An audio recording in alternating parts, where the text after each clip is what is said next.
बिस्मिल्लाहिर्रहमानिर्रहीम नहमदु व नुसल्ली अला रसूलिल करीम। बदकिस्मती से पाकिस्तान में आजकल फिर से दहशतगर्दी सर उठा रही है। पूरे पाकिस्तान में बिलखुसूस बलूचिस्तान के कुछ इलाकों में और खैबर पख्तूनख्वा के कुछ इलाकों में पिछले 15-20 दिन से फिर से दहशतगर्दी की कार्रवाइयाँ हो रही हैं। हमारी सिक्योरिटी फोर्सेस उनके साथ बड़ी बहादुरी से लड़ रही हैं। मैं सलाम पेश करता हूँ अपने उन जवानों को जो वहाँ पे उन दहशतगर्दों के साथ लड़ रहे हैं और अपनी जानों का नजराना पेश कर रहे हैं।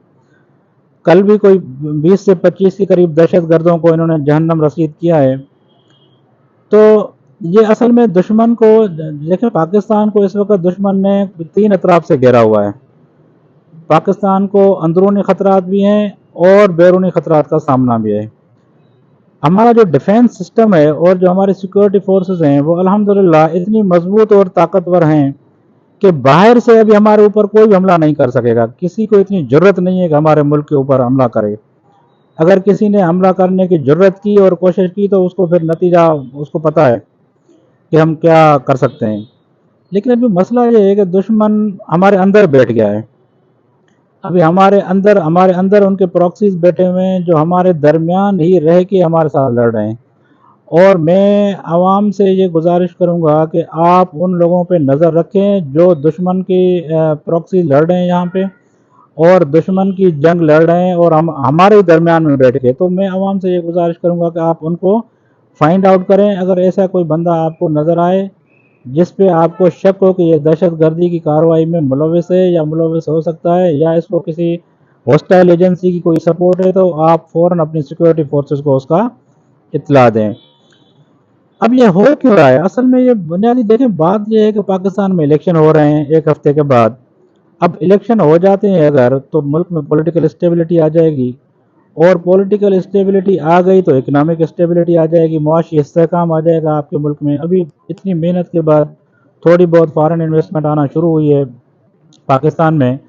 अभी हमने कोई सऊदी अरब के साथ, यूएई के साथ और कुवैत के साथ 1-2 एग्रीमेंट्स किए हैं जिससे डायरेक्ट फॉरेन इन्वेस्टमेंट आएगी हमारे मुल्क में और उससे हमारी जो इकनॉमिक पोजीशन है हमारे मुल्क की वो बेहतर होना शुरू हो जाएगी।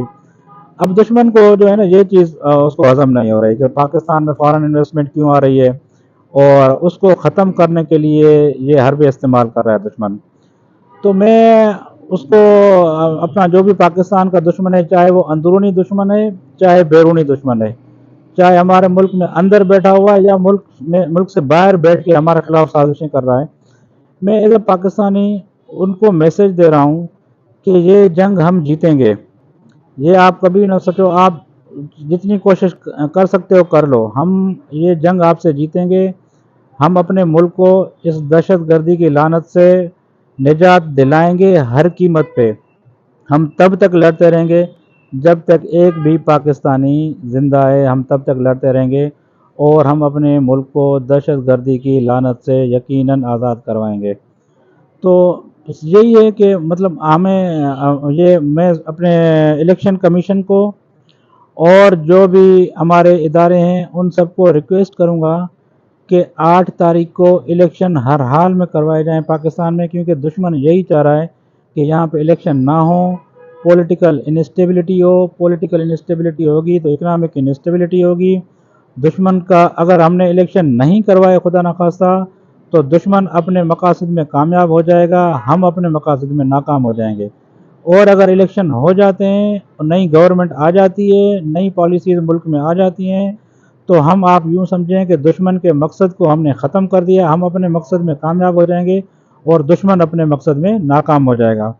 तो मैसेज ये है कि बराए मेहरबानी 8 तारीख को हर हाल में इलेक्शन हो जाने चाहिए, क्योंकि काफ़ी लोग चमगोयाँ कर रहे हैं कि कोई हो सकता है इलेक्शन पोस्टपोन हो जाए, पीछे चली जाए, मुल्क में दहशतगर्दी के वाक़यात हो रहे हैं। यकीनन मुल्क में दहशतगर्दी के वाक़यात हो रहे हैं, लेकिन हमारे सिक्योरिटी फोर्सेस जो कि दुनिया की बेहतरीन सिक्योरिटी फोर्सेस में शुमार होता है जिनका, और हमें उनके ऊपर पूरा यकीन है कि वो उनको बिल्कुल इन दहशतगर्दों का मुकाबला कर सकते हैं और ऐसे हालात में भी इलेक्शन कंडक्ट हो सकते हैं और इलेक्शन करवाए जा सकते हैं अपने मुल्क में। तो मेरी गुजारिश ये है कि इलेक्शन टाइम पे करवाए जाएं और ताकि पाकिस्तान में इकनॉमिक एंड पॉलिटिकल اسٹیبلٹی آ سکے. Thank you for watching this video. Pakistan always زندہ باد. اللہ حافظ.